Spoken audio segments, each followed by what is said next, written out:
Excellencies, dear colleagues, dear friends, I wish to start by expressing my gratitude to the Kingdom of Morocco and personally to you, dear Minister, for hosting this important and timely conference. This event is marked as one of the largest co-organized by the OPCW outside of The Hague. I wish to commend the effort made by the government of Morocco to host this world-class conference with the broad participation of leading experts. In addition to the significant contributions from the Kingdom of Morocco, I wish to thank China, France, Germany, the Republic of Korea, Qatar, the United Kingdom of Great Britain, and Northern Ireland for their important contributions. We are gathered here in beautiful Rabat, together with both high-ranking officials and experts, to explore the implications of AI in our common mission to eradicate chemical weapons from the world. The goal is to gain a deeper understanding on appreciation of the benefits and risks for the Convention and how the OPCW should respond to them.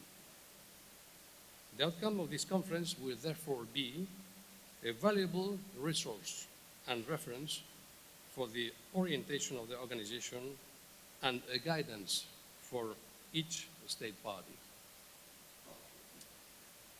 The OPCW has been in existence for more than 27 years, ever since the Convention entered into force in 1997. Since that time, the organization has achieved many significant milestones. The Convention boasts to have almost near universal status with 193 states parties. Only 4 states, Egypt, Israel, North Korea, and South Sudan, have yet to join. In July last year, the Secretariat verified the destruction in the United States of America of the final declared stockpiled chemical ammunition. Altogether, more than 72,000 more than 72,000 metric tons of chemical weapons declared by all states parties have been destroyed under the stringent verification of the organization. However, despite reaching this historic landmark in 2023, our work is far from over. The important task of destroying all the abandoned chemical weapons and all chemical weapons still lies ahead of us. Just a few days ago, I had the opportunity to travel to China and visit the excavation, recovery, and destruction facilities there. Thousands of abandoned chemical weapons, a legacy of the Second World War, are still there in several places in the northern East China, awaiting recovery and destruction. In addition, independent of the chemical weapon destruction activities, we have to focus on combating the re-emergence of the use of toxic chemicals as weapons. The threat of chemical weapons use is increasing in scope and scale, in step with the rapid pace of scientific and technological progress.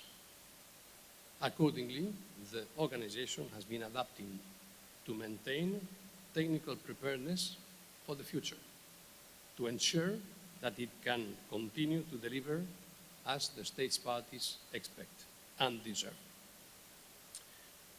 As many of you know, the Center for Chemistry and Technology was inaugurated in May 2023 by His Majesty the King of the Netherlands. And it already plays an important role, an integral role, I would say, in ensuring that the organization can continue to deliver on its mandates.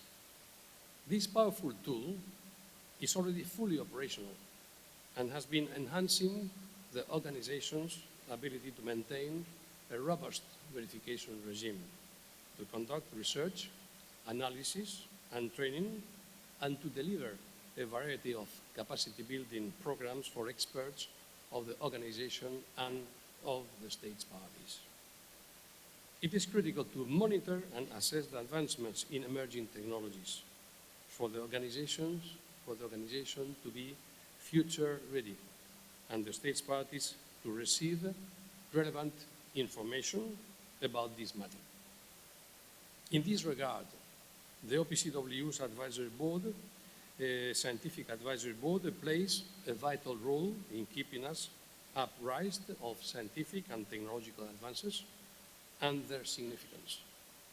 The OPCW was conceived as a technical organization. We must not forget this. The concept of emerging technologies is not a new one for the organization. Let me quote a couple of examples. We have many others, but just two. In 1997, the concept of emerging technologies was already used in the terms of reference adopted by the Conference of the States Parties for the Scientific Advisory Board. It was 27 years ago.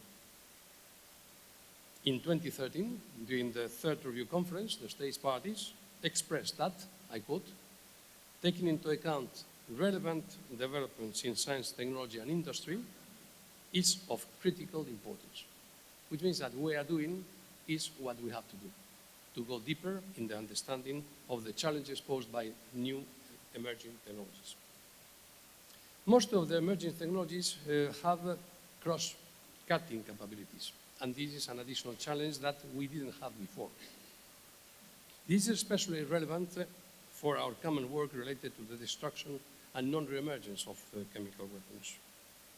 To underline the relevance of what I mentioned, I wish to quote a few, very few, specific examples that have a direct influence on the task of the organization, and you will see the overreaching effects of artificial intelligence that go beyond the specific field and have a direct impact in areas of our interest. Some examples. Development of drones. Artificial intelligence makes them more powerful, more accurate, more dangerous. Automatic laboratories, smaller, easier to hide, easier to use with less knowledge. Ideal tools for the future of terrorism. 3D printing, pharmaceutical, research, medicine, manufacturing, and agriculture. In two words, AI has an implication in the development of chemical industry that we inspect. AI tools for chemical synthesis are commercially available, helping to devise ways to design and produce complex chemical compounds tailored for specific tasks that can be carried out more easily and efficiently than ever before. As AI can also play a role in how dangerous chemicals may be transported, weaponized, and delivered to targets, those fields have to be followed also by us. We must not only have an eye in the work of the laboratories, but in the whole cycle of chemicals, because AI can enable autonomous systems to deploy chemical agents without human intervention. Automation in the transportation, in the weaponizing, and in the delivery of the chemicals is a new challenge. This technology is augmenting the power and precision of unmanned aerial vehicles, also known as drones, and is a major concern in this context for us, because drones mean easier dissemination of extremely dangerous chemicals. My key points in this respect, I have to say that the spread of technology and know-how combined with AI is also to be very welcome, because nevertheless that it triggers unintended consequences, it will be a very positive factor to acquire, to develop, and deploy the missions we have for good purposes. Dear Minister, dear friends, as concerning as these trends may be, we must never overstate any one of them. And I wish to underscore that a not significant amount of specialized expertise, experience, and resources, financial resources, are still required to produce those new highly toxic chemicals that AI formulas can be generated. One thing is to get the formula, another thing is to produce them. For the time being, we can think that it is not so easy to bridge this step from getting the formulas of new extremely dangerous chemicals to the production. The same applies to the old, well-known formulas of chemical weapons, highly toxic chemical weapons, when attempts are made to produce them with AI. Expertise, money, equipment, expensive equipment is needed. Which means that AI, for the time being, cannot yet replace in the production process the experience, the practical skills, and the capability of chemists and chemical engineers. But when I say for the time being, we have to think, what does it mean for the time being? Because artificial intelligence is developing so fast that perhaps for the time being can mean 1 year, 2 years, 3, 5, we don't know. We don't know, but it is worrying. Given AI's potential applications in the chemical weapons arena, the OPCW has taken proactive measures, proactive steps. With the following activities, the Scientific Advisory Board has been active. In April last year, I summoned a meeting, for 2 days meeting with external experts in the Center for Chemistry and Technology and the headquarters of the organization, for having an open exchange. External experts, not the experts of the member states of the organization, they were from companies. And we produced a note that we shared with all the states parties. In June, I had the privilege of delivering the key note address at the Artificial Intelligence and Weapons of Mass Destruction Conference in Berlin, organized by the German Federal Ministry of Foreign Affairs in Berlin. The Secretariat of the organization continues to keep a close watch on AI developments. We are monitoring different areas.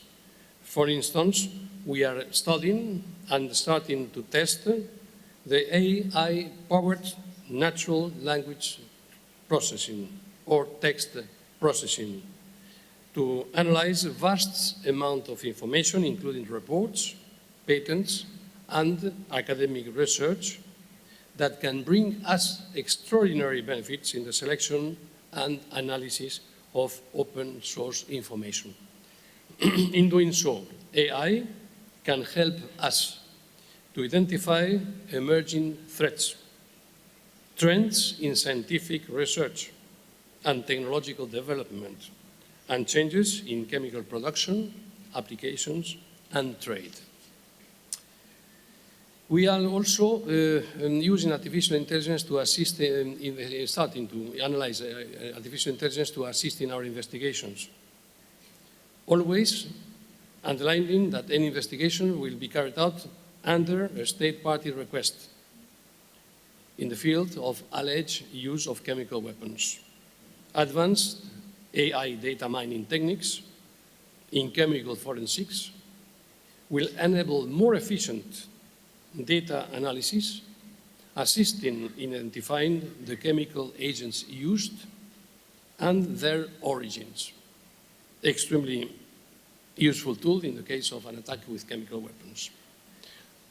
AI can also examine and eventually fuse open source data, such as satellite imagery and social media, to corroborate investigations of chemical weapons use. AI can also strengthen preparedness and response by speeding up the discovery and development of treatments and antidotes for chemical weapons exposure. Chemical safety and security is another area that can benefit from artificial intelligence-enabled tools. It can also artificial intelligence can also create digital twins of real-world manufacturing plants to enhance process and product safety implemented in the chemical industry that can be also used for future inspections. Additionally, in general, as you can understand, AI will offer opportunities to reinforce our current verification regime.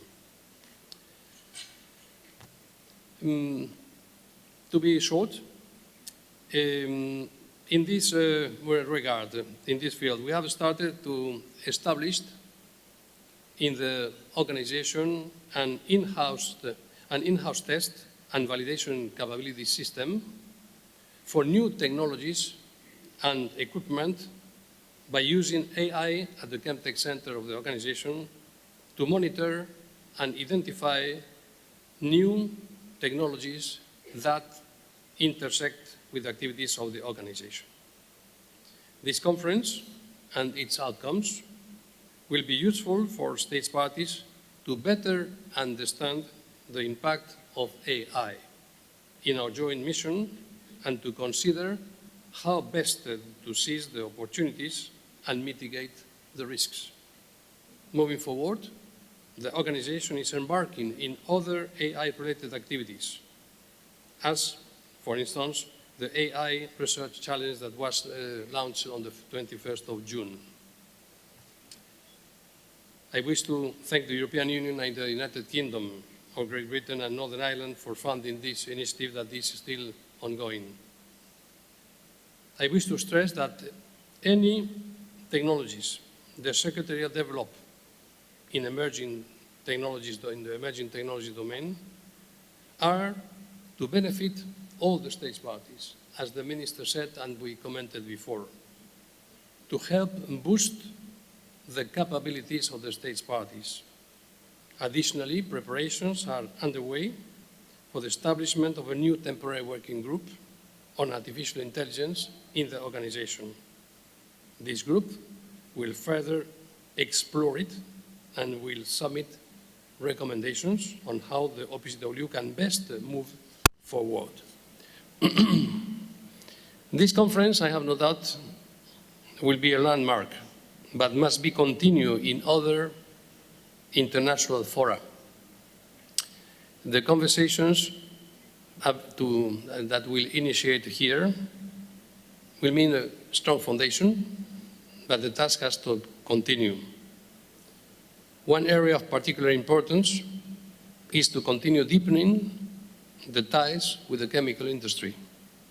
Chemical industry is growing, as you know, in size and sophistication, and is using extremely dangerous chemicals for legal purposes, for producing certain medicines, as you know, and we need to keep on having an eye and improve the verification system, always in a friendly way.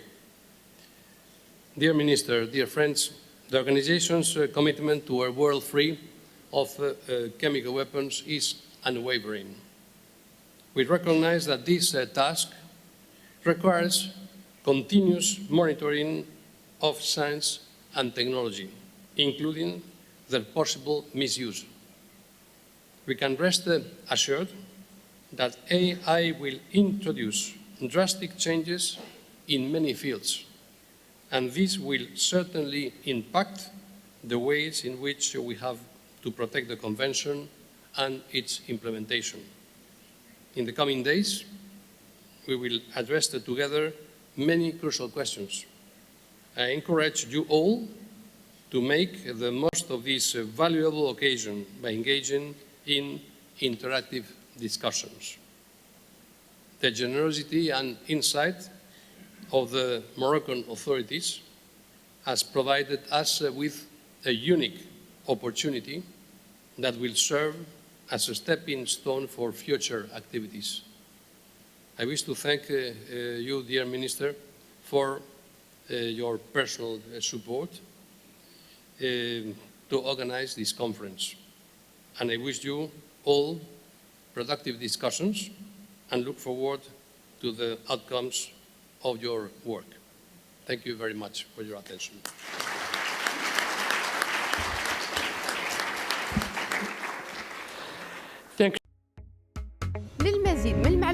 ما تنسوش تابونا وتفعلوا الجرس باش يوصلكم جديد لو 7 تي في.